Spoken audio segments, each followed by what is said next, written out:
The rain hammered against the reinforced glass of Marcus Chen's apartment as he stared at the holographic news feed floating above his coffee table.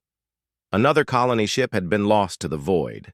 The Serenity's Hope, carrying 12,000 souls to the Kepler system. No survivors, no distress signal, just gone. His door chimed softly, an unusual occurrence at this hour. The building's AI had already filtered out delivery drones and automated services. Marcus frowned, checking the security feed. A small figure stood in the hallway, drenched and trembling.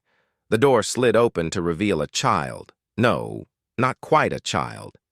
The being before him stood barely 4 feet tall, with elongated limbs and large, luminescent eyes that seemed to hold ancient wisdom despite their obvious youth. Silver-blue skin glistened with rainwater, and delicate gill slits along the neck fluttered with rapid, panicked breathing. A Catherian, one of the aquatic species from the Outer Rim colonies. "Please," the young alien whispered in accented standard, voice barely audible above the storm.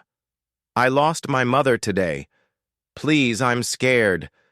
Let me stay one night?" Marcus had heard the stories. Everyone had. The Catherians were a proud, ancient race with strict social hierarchies. They rarely interacted with humans beyond necessary trade agreements, viewing them as crude newcomers to the galactic stage. For one, to seek help from a human. "What happened to your mother?" Marcus asked gently, stepping aside to let the child enter. The young Catherian, she, Marcus realized, noting the subtle scale patterns that indicated gender, clutched a small device in her webbed hands. "The Serenity's Hope. She was the navigation officer. They said it was pilot error. They said humans can't handle deep space travel.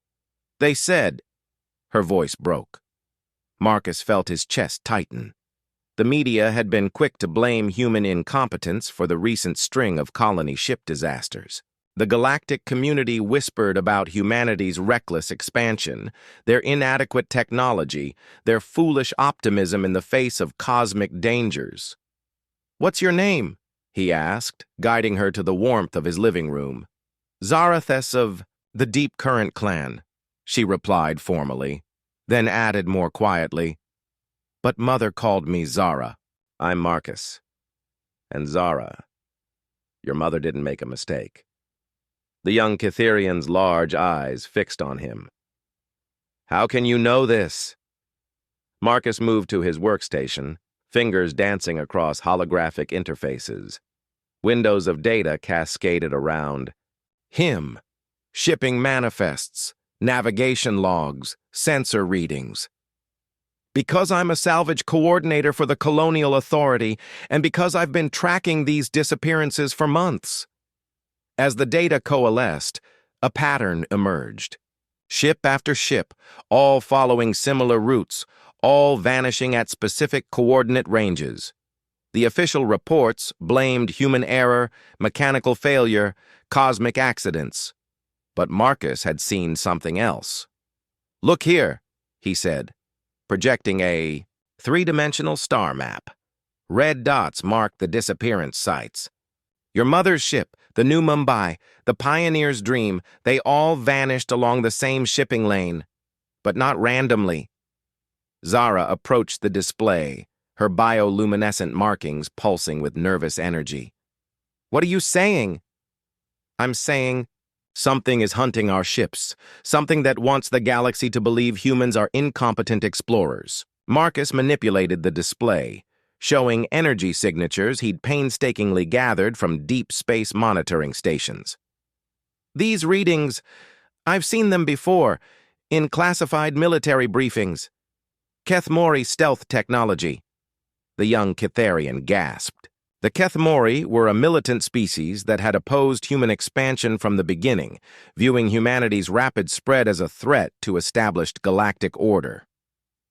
"They're making it look like accidents," Marcus continued, "destroying our ships and covering their tracks. Your mother died because she was good at her job, good enough to detect their ambush technology, The navigation errors in the official reports are fabricated. Tears. Actual tears. Not the saline secretions typical of her species, began flowing down Zara's face. But why would they do this?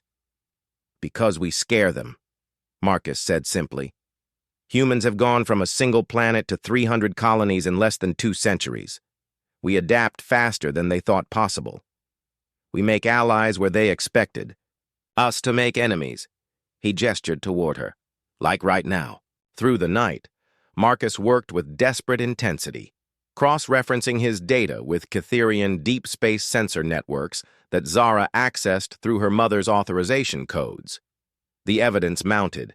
Systematic attacks disguised as human failures, false flag operations designed to isolate humanity diplomatically. By dawn, they had enough proof to change everything. We need to get this to the colonial authority, Marcus said, compiling the data package. And to the Catherian Deep Council, Zara added. They must know the truth about the humans they have dismissed as incompetent. As morning light filtered through the rain-washed windows, Marcus looked at the young alien who had sought shelter in his home. She no longer seemed like a frightened child, but a partner in uncovering a conspiracy that had cost thousands of lives, including her mother's. You know, he said softly, when this is over, when your people and mine are working together instead of viewing each other with suspicion, you don't have to leave. You could stay forever if you wanted. Help us build something better. Zara's bioluminescent patterns shifted to what Marcus had learned indicated deep gratitude. Stay forever, she whispered, not as a question, but as a promise.